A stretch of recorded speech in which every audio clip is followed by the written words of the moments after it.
ये respiratory failure जो है ना, ये सरसाकी ने अपनी स्लाइड्स में दिया हुआ है, ठीक है। इधर से बस उसको ना एक दफ़ा रीड कर लीजिएगा, ऐसे कोई पूछता नहीं है। लेकिन ये मैंने ना स्टार्ट लिए में ना मैंने ये कंप्लायंस का ना लेक्चर लिया था।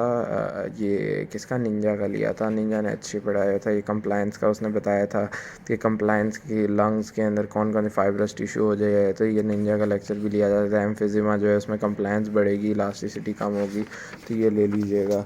इसके अलावा अगर हम देखें वेंटिलेशन एंड परफ्यूजन का, तो ऐसे वैसे जिस तरह सरसाकी सवाल करते हैं वैसे तो नहीं है, लेकिन थोड़ा बहुत कॉन्सेप्ट आ जाता है। जिस तरह ये वाला जो आपके पास ना पार्शियल प्रेशर और इसके अंदर वाली, तो ये चीज़ें थोड़ा बहुत कॉन्सेप्ट निंजा से बन जाता है।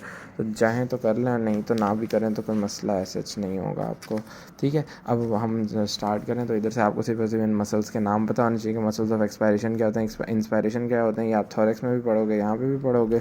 उसके बाद आप इधर देखो तो आपके पास इंपॉर्टेंट जो चीज़ें आती हैं, आपको कंप्लायंस और इलास्टिक रिकॉयल का डिफरेंस आना चाहिए।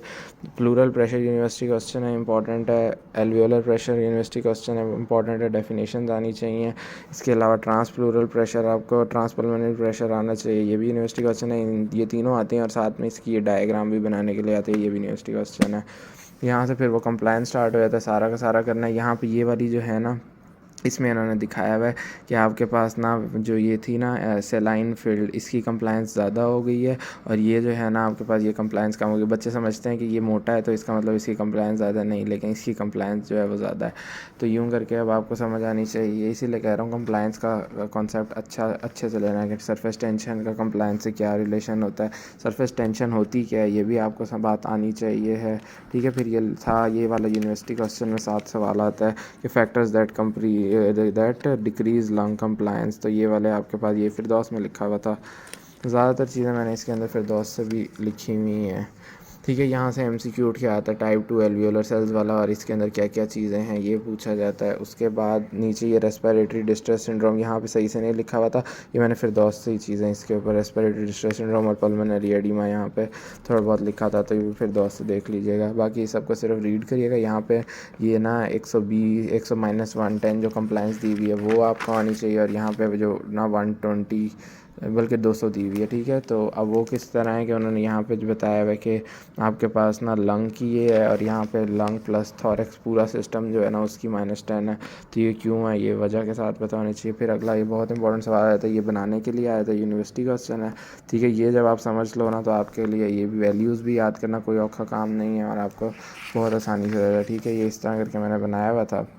ये इसकी ना सेल्फलेस की एक वीडियो है, वो आसानी से बना देती है। उसने नीचे किया निमोनिक भी के 3 little monkeys set on a wall 1 more monkey, इस तरह करके उसने आसानी से स्पायरोग्राम बनाना सिखा दिया था, तो वो भी आप देख सकते हो, ठीक है। ये यूनिवर्सिटी क्वेश्चन क्योंकि हमारे, बाकी ये सब चीज़ें सिर्फ रीड हैं, कुछ करने की इसमें से ज़रूरत नहीं है। यहाँ से ये नाम मिनट रेस्पिरेटरी वॉल्यूम सर को बहुत पसंद है, कैलकुलेट करने के लिए दे देते हैं, तो ये भी करना है। एल्वियोलर वेंटिलेशन ये रीड है, खैर। डेड स्पेस यूनिवर्सिटी क्वेश्चन है, बहुत इंपॉर्टेंट है। इसके आपको टाइप्स का पता होना चाहिए और एडवांटेजेस का पता होना चाहिए, ठीक है। यहाँ पे इसका डिसएडवांटेज लिखा हुआ है, एडवांटेज नहीं लिखा हुआ, गूगल कर लीजिएगा। यहाँ पे इसकी टाइप्स लिखी हुई हैं, ये यूनिवर्सिटी क्वेश्चन है, ठीक है। ये मैंने डेड स्पेस और उसकी टाइप्स यहाँ पे मैंने एक्सप्लेन की हुई हैं, बस इतनी आपको एक्सप्लेनेशन, इसका फार्मूला उसके बाद है, और एडवांटेजेस ये मैंने तीनों लिखे हुए हैं इसके। उसके बाद आपको ना ये कि मैंने बस इसके बारे में यही बताया हुआ है कि इसका नर्वस कंट्रोल और ह्यूमरल कंट्रोल किस तरह होता है, रेस्पिरेशन का। मिनट रेस्पिरेटरी वॉल्यूम जो है उसका फार्मूला, एल्वियोलर, ये सारे फार्मूलाज आपको याद करने हैं। ये यूनिवर्सिटी क्वेश्चन भी है कि ये निकालना है, ठीक है। सरसाकी को वैसे ऐसा चीज़ें पसंद नहीं है, कोई और पेपर बनाए ना तो कैलकुलेशन कर दे, क्योंकि मैंने जब सर से पूछा था ना तो सर ने कहा कि मैं ख़ुद भी इस तरह के सवालात पेपर में छोड़ दिया करता था। तो खैर उसके बाद ये सब चीज़ें बस रीड हैं, कुछ करने की थी नहीं। मैं ज़्यादा ही जुनून चढ़ा हुआ था पढ़ने का, तो मैंने हाईलाइटिंग बहुत कर ली, इतना ज़्यादा नहीं करना इसको। ये सिंपैथेटिक लेकिन वाला और पैरासिम्पैथेटिक ये लाजमी आप लोगों ने कर लेना है। उसके बाद ये सब छोड़ देना है। ये आपने कफ रिफ्लेक्स कर लेना, इसका फिर दोस्त में सही से बना हुआ है फ्लो चार्ट, वो देख लेना। ये मैंने भी नीचे वही वाला ही बनाया हुआ है।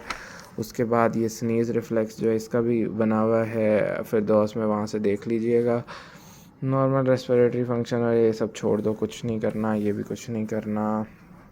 और ये वाला यूनिवर्सिटी क्वेश्चन था, इसके अंदर ये देख लीजिएगा, ये रेस्पिरेटरी डिस्ट्रेस सिंड्रोम का था। तो ये ख़त्म हो गया ये चैप्टर।